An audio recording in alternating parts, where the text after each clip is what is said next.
As Max Handicap Field stands, and they're racing. Grand Reserve first of them away. First Encounter will drop to the back of the field early, and Madame Magic with early surprising speed is there with Profit and Power Major Mario. Profit and Power now given a little dig.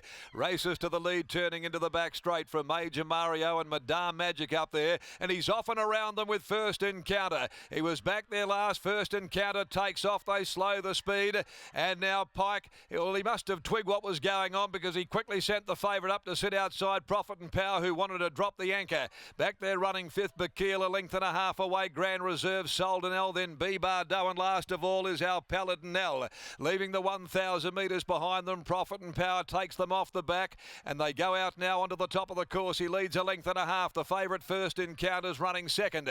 On the inside, Major Mario third, a length away. Bakil getting a great run for Nunez. Back on the fence, Madame Magic. Further back then came Soldanel, Grand Reserve, our Paladinel, and last of all is B. Bardo. 7 lengths cover the field, 500 metres from the judge. Profit and Power drew a length and a half. First Encounter before the home turn. On the rail, Major Mario. Now hooking to the outside, Bakil. He's being tested on the outside of Madame Magic. Gee, they bumped heavily with each other there. Madame Magic got turned sideways, had to go back inside. Followed further back, Soldanel at the 250. Profit and Power. Major Mario bullocking his way out now off the heels of Profit and Power. Down the outside, Bakil still there, Soldanel, and also running on is our Paladinel, reaching the lead, Major Mario. Major Mario's in front.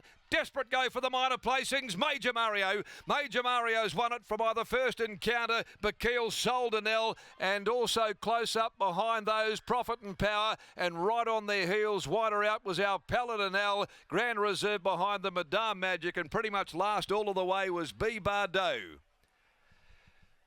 Well, needless to say, they will have a good look at that race. There were plenty of bumps shared and traded at various stages in the straight. Major Mario there trying to bullock its way out off the back of Profit and Power.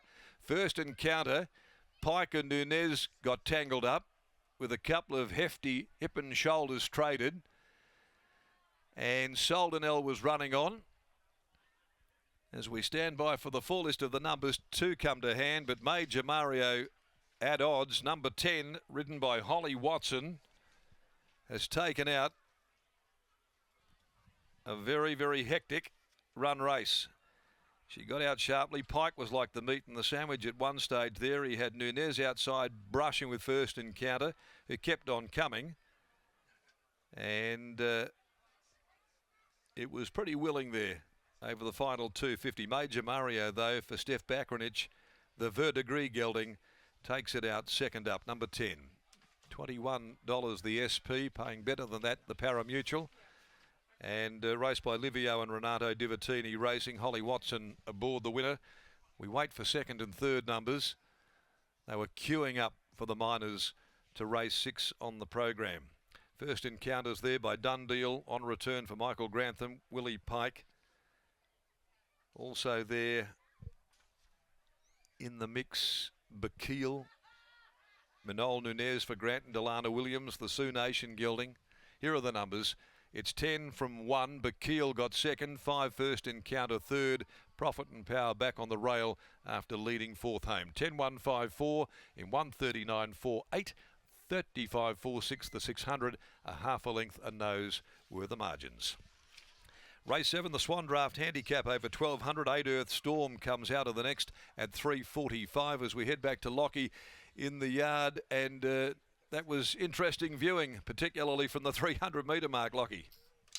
What a result, Darren. You didn't know where to look over the concluding stages, but it was Major Mario who salutes in the end. Steph Bakranich joins me now. Steph, congratulations on the victory. He's always been such an honest horse for the stable. Yeah, he's always runs pretty good races. He doesn't win that often, but he runs good races. Coming into this campaign, how did you feel, yourself and the team feel that he had returned? Because he is 6 years old now, and you've given him plenty of time to mature. Yeah, look, he's always been super sound and he's very tough. So, and I think he's got better with age. Playing Marika got better with age too. So, yeah, same mare. Fortunately for Holly, she was able to find the split at the top of the straight because it looked like she had a lap full of horse underneath her. Yeah, look, he was travelling really well, and she gave him a super ride. He's been quite a versatile horse throughout his career. What is the plan for him in terms of his distances throughout this campaign? Well, I think we'll just stay at a mile for a couple more runs and then get him up over ground again like we did last prep. A great result here. Well done. Thank you. There's Steph Bakranich after the win of Major Mario, and Holly Watson came off and around the heels of Profit and Power at the 300-metre mark, and he was good enough to fend off some horses that looked like they were getting in a real bumper car duel up the home straight here at Belmont Park. Exactly right. Lockie in the end gets the job done from leaders back, was almost in the breeze early. It was a race that changed complexion a few times, Holly. Let's start with from about the 1,000-metre marker onwards for you. Yeah, look, I always wanted cover, and when he lobbed outside of the leader, I sort of just wanted everyone to sort of come back so something would come around him, and yeah, it just worked out brilliant.